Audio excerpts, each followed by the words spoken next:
Hadiza was born on the 2nd of January, 1976. She was the third girl in our family, the youngest girl.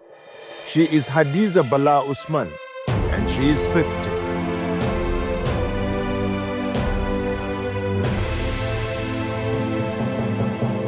She was born into a legacy of royal blood and bold ideas. Dr. Bala Usman was the son of Usman Liman, the district head of Musawa.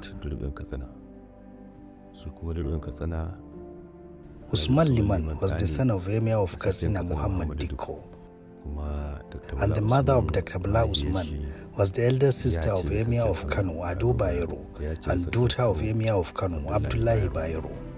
This is the ancestry of Hadiza Bala Usman. Spurred by inherited intellectual fire, she grew with discipline, wielding gut and gumption.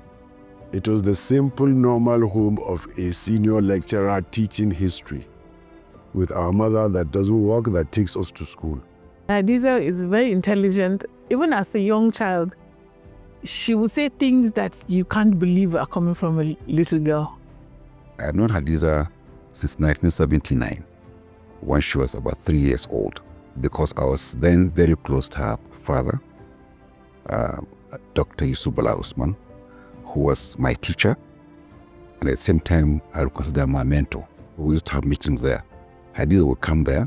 Sometimes, at that time, she was about 5, that was about 81. She would come there, sometimes try to contribute to the meeting. And I remember on 2 occasions, I would just turn around and see that she just slept off during the meeting. So she has always been very courageous and very bold. Right from the beginning, the signs of she is showing as a child, you can see that she is somebody that wants to succeed.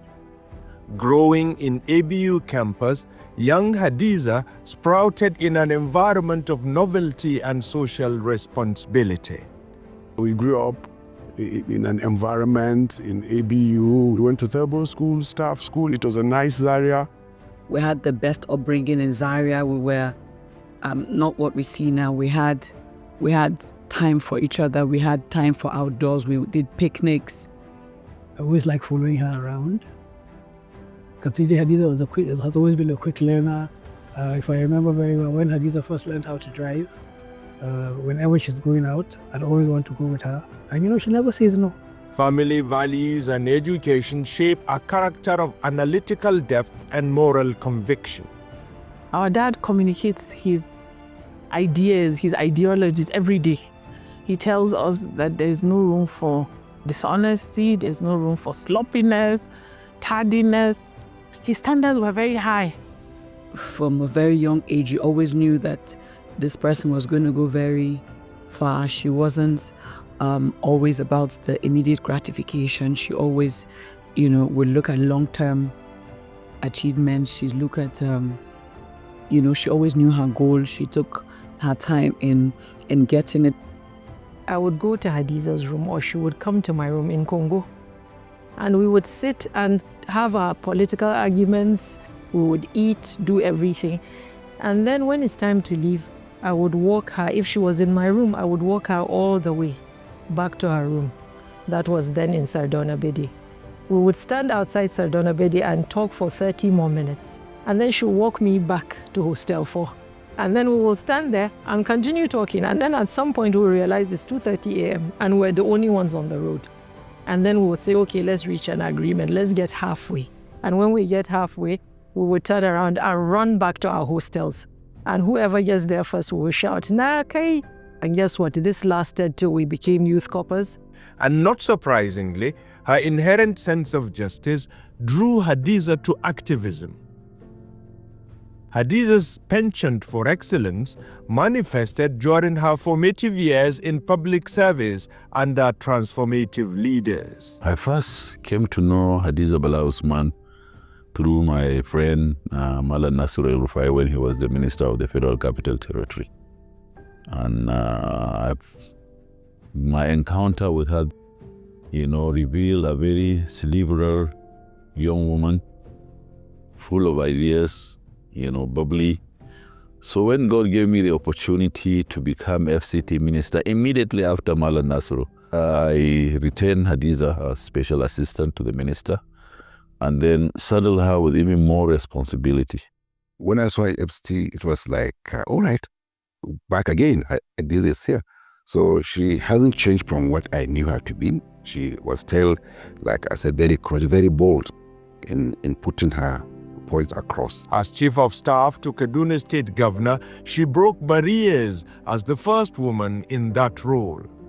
Right from when we started working in Kaduna, she's always been that technocrat that moves beyond the talk to an ability to actually nail down specific actions and then ensure that those actions have milestones, and those milestones are time-bound and have responsibilities assigned to them. I remember I was in Saudi Arabia. I was attending where she sent me a long memo. I think how things should be done, restructuring and things that were not done before in the previous government, the structure of the government, how the structure of the administration, all that, which later we sat down and discussed, and most of it we agree. Though her time as Managing Director, Nigerian Ports Authority sparked some controversy, she was outstanding in her duties, earning the title Queen of the Maritime.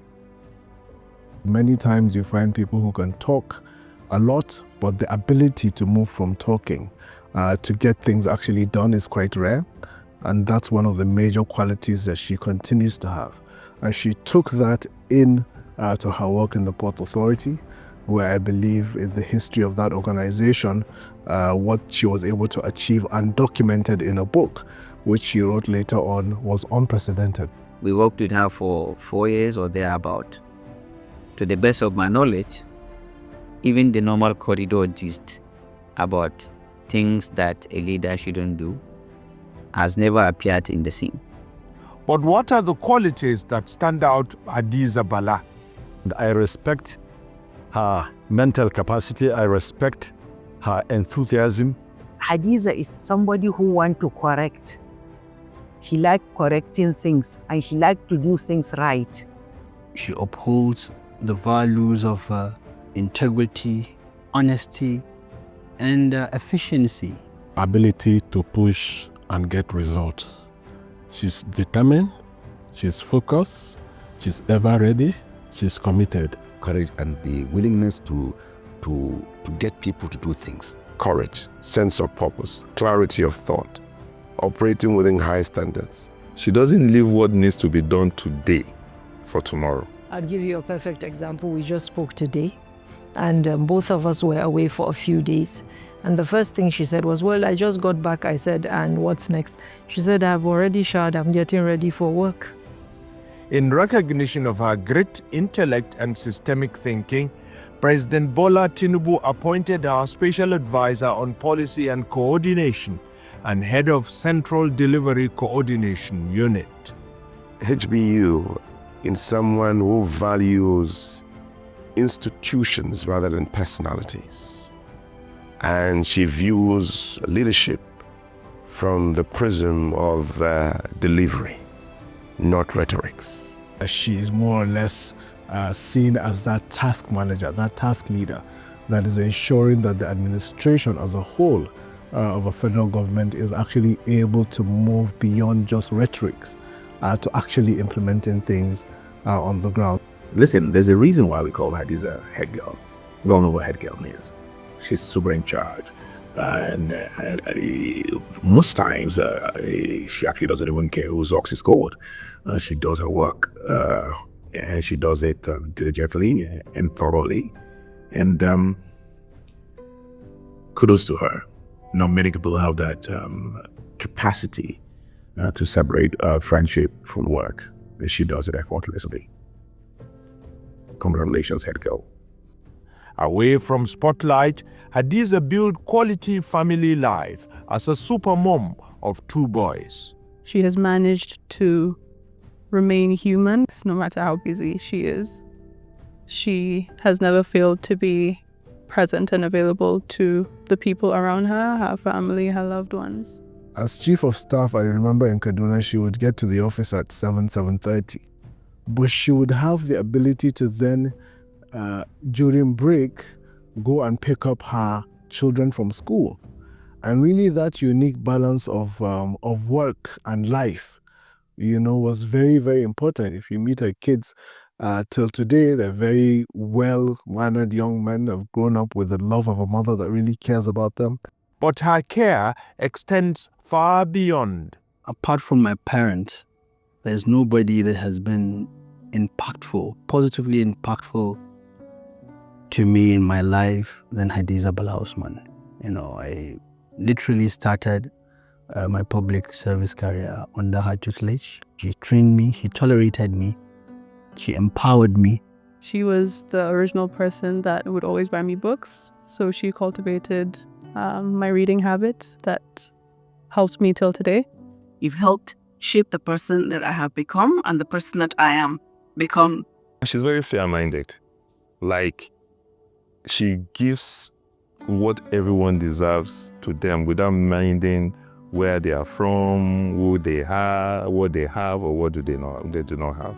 Thank you for being more than just a boss. You are a mentor, a role model, and someone I will eternally be grateful to. When she considers you one of hers, there's nothing that she wouldn't do for you. Hadiza takes care of the people here in Musawa and neighboring towns. She relates very well with the people. Nonetheless, Hadiza Bala Usman's most important life story is still to be written. I hope to see her continue to be part of a team of Nigerians, continue to be part of the leadership that will help transform this country. I hope she will not get tired. She will not withdraw, because finding women like Hadiza is very rare. We really look forward to leaders like her continuing to inspire a new generation of leadership in Nigeria, not only across the country, but also particularly for women. They are the ones that I think we look up to for getting things done in this country. And I believe she will go a long way. Today at 50, she is actively helping to draft the next chapter of the Nigerian story, while building a legacy where promise is met with delivery. We're not only celebrating your birthday, but your strength, your kindness, and the impact you've had on a lot of people all around the world. Hadiza, I wish you a happy birthday. Happy birthday, Mahuti, too. Happy birthday. 50 looks stunning on you. Here is to 5 whole decades of intelligence, of smartness, of amazing things. Here's also to over 3 decades of a wonderful relationship. And as we always say, Mumataka Mumuchi. Bidu, my girl, finally we're 50. I can't believe we're this old, and I'm around the corner. I want you to know that I love you. It is really the 10th anniversary of her 40 years. So she's 40 plus 10. From the day you were born, you are my supporter. And I thank you, Hadiza, for being a mother to my children. May Allah protect your children. May Allah make them greater than you are. And inshallah, we shall all meet in Al-Jannah Firdausi with our daddy. You have made daddy proud. You uphold his values. Even in difficult times, when I say, Hadiza, don't tell them, you say, no, Zainab, I have to tell them the truth. The courage and the discipline and the principles that you have imbibed over the time, it is my hope, prayer, and wish that you will never move away from it. Happy birthday. I know that you cannot wait to see Nigeria prosper. You cannot wait to see the people of Nigeria have the benefit of their country. My prayer is that which you desire for this country will come to pass, even in your lifetime, and that it will continue to be well with you. I wish you the very best in terms of your service to our nation. Thank you for what you have done so far, and I believe you'll do more in the future. We're very proud of you. I always love to see women excelling, because maybe because I'm a proud father of 8 girls, and I want my girls to have role models like you. I just want to advise her that to take care of herself, to take care of her health and just be happy, not to worry about anything. Happy birthday, Mama Didu. We love you so much. My boss lady, I wish you Allah's protection and guidance. Happy married life.